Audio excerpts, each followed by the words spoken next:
assalamu aleykum bandiraɓe yeɓoɓe ayawo Pindi TV on calminam on juuram en gartino gowɗen wadde kala yontere émission meɗen fait divers mo jadten hen e saaha kal gorko mo Horkodiéré Adama Diop a salminama. ko noon a salmirama Habsa Diallo debbo mo Donayi Tariji mawo Boulel Sar wuro ngo ganduɗa sa soynima tan a yiiɗani yettade ɗum noon min calmitimama no fewi en beltinima kadi bandiraɓeɓe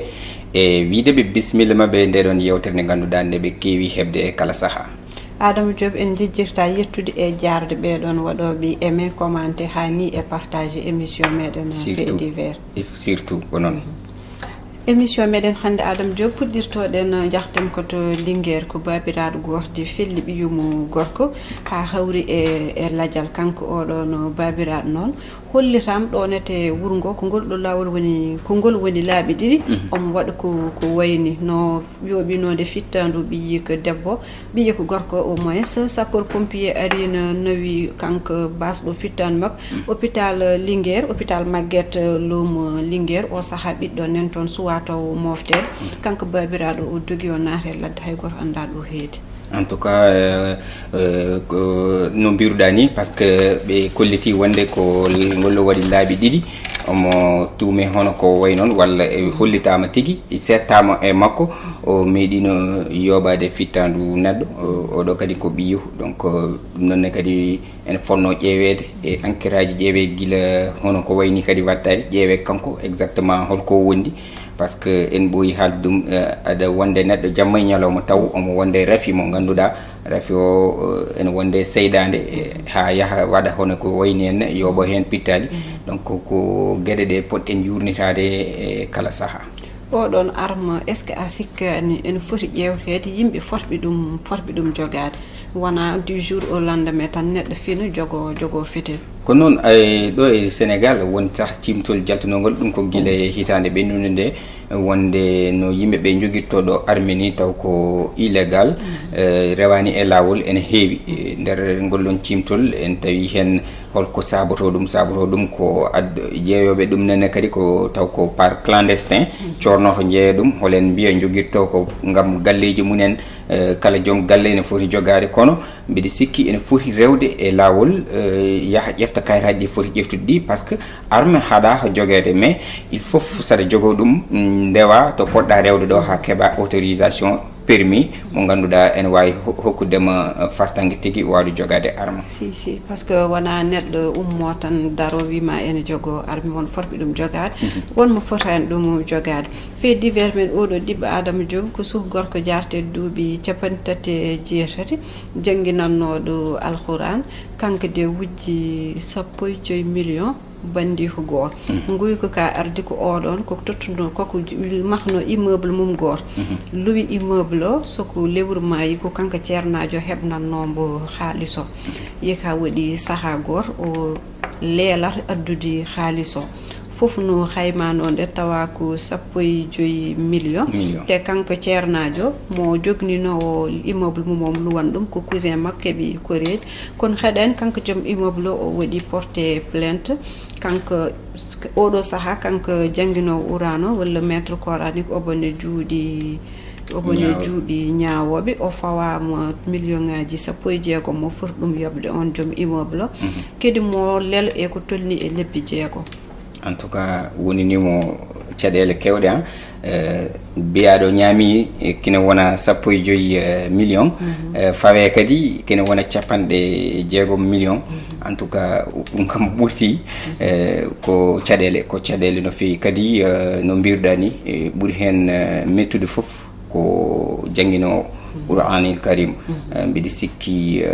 to naati ɗo wona ɗon wona domaine makko kadi eɗen keewi yiide hono ko wayni kadi nder rendo ngo ɗo e leydi Sénégal ha tentini wonɓe caggal leydi diaspora nelda kalisaji munen ɓe kuuli ko nande sodande ɗumen terrain ji walla maade galleji e ko way noon mais toujours jomumen beltora e ganda exactement holko saboto ɗum mataw woni to yimɓeɓe mbiyata kalis ko iblis ɗo so tawi mo hokkama par exemple ujunnaji ɗiɗi ya mofta aɗa wiya daro haade jomum arde mi fooɗa hen temedde ɗi mi sooda ɗo mburu mbiɗa andi jomum so ara anda fof mane jomum arata ɗum ɗon fof ko iblis ɗeɗon gueɗe neɗɗo fota hen nadde hen ɗum woni ko nodda hen nunɗal surtout kanko ganduɗo ko Allah wi gonɗe e defte Allah fotani yaɓɓude bindi ha kene wasa nunɗude par ce que eɗen mbawi wiide so tawi ɗum woodi nunɗal ala e makko toonete e oɗo tribunal o kanko ceernajo no namnanode toon nanni haalis o wi ko gallo soko waɗino kene fewndire o ƴettan e haalis o fewndiri kadi o ƴettini hen hunde o yoɓoyi impôt an ka desdaɗo galle won ko fewndire hen haalan jomum ka joɓowo impôt je pense que sa yoɓi impôt won papier ji mi totteteɗa ha par mbaɗaɗi signé et en plus kanko joom gallo mon wullanno mbi o fotano portude plainte par ce que ko bandiko mais est ce que gandi aussi no dañiri haalis makko voilà ɗum woni ko gartanmi ko rek wonɓe caggal leydi hay goto anda no mbaɗirta ha daña kalis tampere somi min mi heeɓi chance yaade caggal leydi mbiɗa andi holno kalis heɓorto donc so wonno kalis ma ñamirte surtout certaines somme uji abs mbiɗa sikki saɗa waɗa hunde a watta hay réfléchir ɗum tawi o nawi gueɗe ɗe lawol kadi mbiɗa sikki nawde gueɗe ɗe lawol ɓuuri wiide ene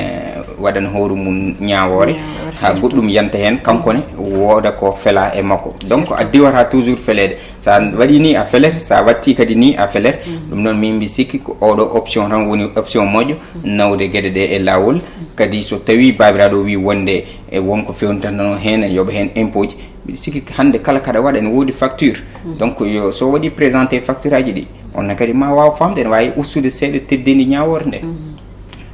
surtout ke état de droit mo gonɗen kanko joɓimo blo on nowi ɗum e droit espérons ko ma oɗo yaltu hen fait divers men oɗo saaha kallen haali ɗo wiyete Dakar to Liberté 5 suku gorko goto haɓɓa e potoji terrain ɗo nete Liberté 5 fiya ha hawre ladiam ko addi ɗum noon sukaɓe ngal leegal kolliti wonde ko tolni e 17 oto won balcon ngaji maison oɗoji salon coiffure uji e ko heewi tonnete Liberté 5 ene yana te en waɗi groupe bandiji goto wonɓe ɗon ko ɓeɗon eɓe joofi e mbi ko ɓeɗon caabi ɗum joni mbaɗi feere haɓe jaggi meɓe cikko kañum won mawɗo oɗo neti gan eɓe kaɓɓi ɗum e potoji Adama Diop e pi ɗum ha hawre fittanu muɗum ha hawre ladial ɗon aussi ɗon o ɗeɓe kaɓɓimo ɗo yer ko ɗon o waali ha weeti dañi yummiraɗo goto dañƴi hedde duuɓi 55 wi fini subak tan tawi ɗo neti corps sans vie o ko ndeno dogo rutti suudu makko o ƴetti toon gudere o ara huure on o wi on hasko jomum ko bandi wonno ko gujjannode quel que soit alpha que neɗɗo aussi ko être humain en dignité muɗum en foti wadde préservé oɗo saaha noon kulhuli kewɗi nene joga e oɗon alhaali saabu wondi oɗon gan ɓe mbi keɓe yoftoto ko ɓeɗon sukaɓe piiko neɗɗo mabɓe ha wasi fittanu muɗum kulkuli wonani yimɓe kala en mbaɗa interpellé gouvernement o surtout no ummoto e oɗon affaire so ɗum ala koko jogori ɓurtude juuɗe no mbirɗa ni to gaynirɗa ɗo interpellation mo mbatten walla interpellation mo noddeten laamu ngu nde wallataɓe waɗa erago tigui nde laamu ngu daroto e kaɗo haala par ce que ka famɗani ha wiide hen wonde ene jofto donc ɗum ɗon ene wawi ni yande e goɗɗo mo ganduɗa taw haaju mum ni alano hen par accident ɓe jooɓo fittanu mum ɗum ɗon kadi ko goɗɗum donc ene ñaaga laamu ngu e mbaɗi hen erago nde daroto no fewi e kaɗo haala d' accord en gasni oɗon fait divers men oɗo aussi que accident teskanoɗo ɗiɗo sahaji à hauteur de Bargny oɗon accident Adama Diop ko bisu tata gummino Touba Boy Dialaw ari ha tolde Bargny ko ɗon hawre camion gaccuɗo lawol muɗum te dogdanno camion ko jeune mécanicien goto waɗi accident musɗo ha yimɓe nayyi mbasi hen pittali mumen yimɓe nawgas nen hôpital e nder nawgas ɓeɗo net 12 en goni état baɗɗo critique no fewi tout temps en waɗa répété indiscipline sur les routes ayi jeune mécanicien dognannoɗo en wawi taw aɗa andi sa yeehi janggoyde oto wona jogui permis ma tan hande ko façon oto mo beelaɗa foof dognota en waɗi oto mo poɗɗa dognude en waɗi aussi kadi no batta dal ha mbawa dognude wono par exemple poids lourd comme genre les camions et tout mais oɗon phénomène ronkam Adama Diop yo safri ɗo ete leydi men ndi wallahi ko noon tigi accident ji ɗi ne keewi surtout ɗi dumunnaji hay ñandene ɗon to e lawol Tambacounda accident musɗo waɗi toon accident oɗon vraiment gonga ni lawol ngol fewna kadi angol yaaji ko lawol jaajgol no feewi par ce que ay otoji tati en mbawi fottude hen kono noon probléme ngol toon lawol mi arta toon seeɗa tan ko hangol heewi virus uji tene mbayranomi panuji ɗi mbaɗano hen ɗum saabi gartuɗen e oɗon accident par ce que accident mo ganduɗa vraiment musɗo ko wona ɗum ko oɗo accident en teskima e nder atelier ji mécanique uji ɗi kamɓe e mécanicien ji surtout janggoɓe ɓe taw ko apprenti uji almuɓe arɓe ƴewde gandal ene keewi eɗen keewi yiɗumen e nder booli lamorgo ngo ene gonne otoji kala façon or kadi no doguirta ni vraiment hay batte ala ko hormere hen to banggue code de la route e ko way noon kadi haɓe keeɓi fartanga tigui woppede ɓe ɓenna à chaque fois police aɓe ene mbawi ene goppat ɓe ɓenna par ce que ɓe mbiyata ko mécanicien ji mataw koye mission ɓe goni walla ɓe cooderi ko pièce e ko way noon walla ɓe goni waɗoyde dépanné walla waɗde essayé oto walla mune waɗede essayé oto donc haɓe jogui des prétexte uji ɗi ganduɗa toujours soɓe gaari police aɓe hamɓe keewi ɓennude donc ɗon kadi ko probléme mbiɗa sikki wona wonde tan e nder atelier mécanique woni wawde famde ɗeɗon kuule ɗe ganduɗa hoorema ne foti e waɗede respecté horme to banggue dognugol or en tout cas comportement on foti changer no feewi ɗo e leydi men Sénégal ha e ni ɗiɗon permis ji ɗi ganduɗa ko à point e oɗo 14e législature hayso tawi e nder 13e o ɓe jurnima hen no feewi yoɓe mbaɗ ɗum vraiment validé no handi ni e nder oɗo 14e législature gueɗe kewɗe jurnete e oɗo 14e législature hay goto wawa haddi accident mais won accident ji kam en mbawi waɗede oɗo en mbawi waɗede évité par ce que gandanɗa hoorema dognugol ma oto suwa taw ɗiggude mbiya aɗa doga woni vitesse mo gandanɗa hoorema ɗum ɗon c'est à revoir enen mbaɗɗon interpellé laamu nde faaboto population ji sinon ma pittele kewɗi kedde e ɗiɗon accident ji fait divers men oɗo koto Jahay leegal amen ko cukalel gotel jartengel duuɓi 13 kañum de waɗi oɗo kañum resa taw desɗo ɗum o ko dañ ko juuɓi 31 kadi ko denɗi ko cukalel ngel noon ummi ko Birkilane ko holtoon Birkilane koye nder diwan goto ɗo e nder Sénégal je pense que heddi Sénégal oriental toyet walla du sud je pense que heddi toone ngel cukalel ko toon ummi resa ɗo ete Dakar resi ɗum ko cousin muɗum woni denɗum jarte duuɓi 31 no aɗa andi duuɓi 13 kam jomum ko cukalel so tawi ko resde tan gonda e jomum mofta ɗum mbaɗa ɗum joom suudu ma minguel ma e tout ko jaam mais gorko waɗano utilisé won huuɗo ɗayino ko en plus kala no ƴetti huuɗo ko ha natti jogade hoɗoji makko tous ses facultés o daggana cukalel ngel o fi ɗum pigli musɗe yeek ha ɓooyi nangel natti nde wawde muñci jour gorko yalti o mojjiti o yehtoyte police o haalani ɓeɗon ko gurnam mo wurde ɗam e joom galle makko o holli ɗum aussi o holli ɓen aussi gañanɗe gonɗe ɗe e makko on fiyannomo ha ɓonnudu gaaño ko nden police waɗi descente galle makko nde jawno nde tawi ɗon gorko de 1 o jagguirama sababun ko piyanno cukalel dewenge deuxièmement resdemo cukalel gandanɗa hoorema une mineure moins de 15 ans et en plus o tawa kadi huuɗoɗa e ɗon ko omo jogui ɗum omo wondi hen ka makko ɓeydi wadde lourde min namnalam woni ko ɓeɗon jibnaɓe gonga ni en wiye debbo famɗata mais duuɓi 13 e dañƴo duuɓi 31 duuɓi 17 woni hakkude maɓɓe en tout cas dans les normes walla e mbiyen sen duttima e droit ji ɗi ganduɗa ko internationaux vraiment ɓurti mais kal mo jiiɗa ene jogui aada e cosaan aada e cosanuji kadi ene woodi to jaata hay ɓurɓe ɗo famɗude ene kokke ene mbaɗe dewle ɗum noon e nder hen ko heewi wiyede ko jomum nehe heewi ni wondude koye esum walla ni hurto guila ko cuulel taw gorko mum ni ala ɗon ko yaade baali en walla koko ɗanni e ko way noon jomum wiye hurtima ɗum eɗen jiya ɗum ɗon ɗum fof e waade noon kadi eɗen jiya société o ene waɗiri noon ngam rende cuhlel ngel woto yaade banggueji goɗɗi ferguito en e ko way noon ferguitade woni yaade waɗede gueɗe kantorinde boowal donc vaut mieux hokke gorko guila nden ɗum noon ne kadi ene jeeya e argument ji ɗi ngannduɗaa suhaaɓe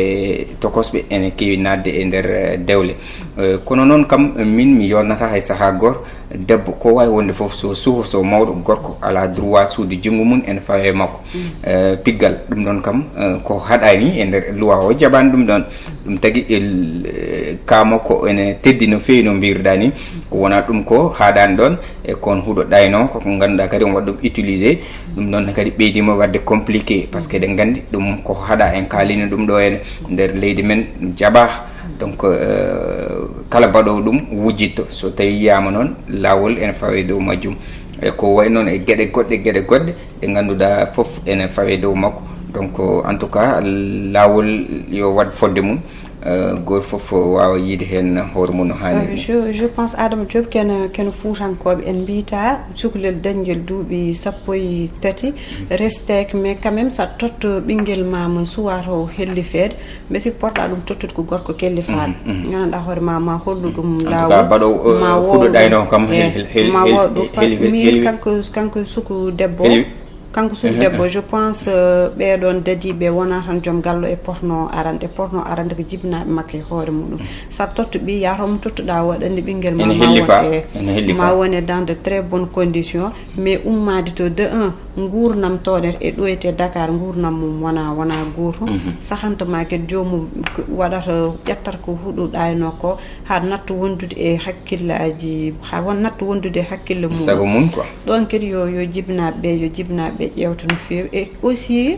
ɓe jaafo ni mais gurnam nden e joni wona gotum won huuloɓe mbima sukaɓe so dañi duuɓi 12 sa hokkan ɗumen dewgal en wawi joni en jah en mboɗoyi ko fewani mais aussi woten jijjir duuɓi 13 jomum ko cuklel joni so jomum resama hener woni hen horima hener dañi hen complication ngaji est ce que jibinaɓe maɓe gonde conscience maɓe tranquille no mbirɗa ni tan aduna ndeno e aduna joni jiida par ce que sen duttima e aduna ndeno e tarih eɗen gandi ko ɓuuri famɗude to mbimami duuɓi 13 ene hokke e natane e suudu waɗa e dewgal te taw sans probléme hay probléme goto wonta hen mais aduna joni o kadi en jii toujours caɗele battede hen tesketede hen so tawi ɗum waɗi donc ko ɗon tan woni to mbiten neɗɗo foti yaadude koye jamanu no jamanu o yaari foof yaaru noon e jamanu o donc so tawi a waɗi ɗum tan mi sikkani so tawi caɗele ne mbaɗa absa si caɗele Adama Diop ko ɗon ni fait divers aji men nde ɗo yantari gasir holno ko mbaynirtoɗa bandiraɓe ko noon a weltanama ko weltare mawde woninimi kadi en jetti Allah jomiraɗo nde hokki en kadi vraiment fartangue jottade ɗo huccidirde bandiraɓe eɗen mbiyaɓe toujours vraiment en jii golle mabɓe yoɓe continue wadde commenté c'est très important commentaire o ko hen mbawata hen wadde ressaisir kadi yoɓe jokku hormade yewtere nde en même temps no mbirɗa ni ɓe ɓeydo yanñude gueɗe ɗe ɓe cara ɗum beele aboneji ɗi ene ɓeydo no fewi ɓe mbaɗa aimé ɓe mbaɗa partagé c'est très important. Merci beaucoup Adama Diop ko weltare mawde wonantimi saaha kala yaadude ma e émission meɗen fait divers et analyse uji ma baɗɗi pertinent enen jetta bandiraɓe aussi e jeɓgol ha gongol inchallah.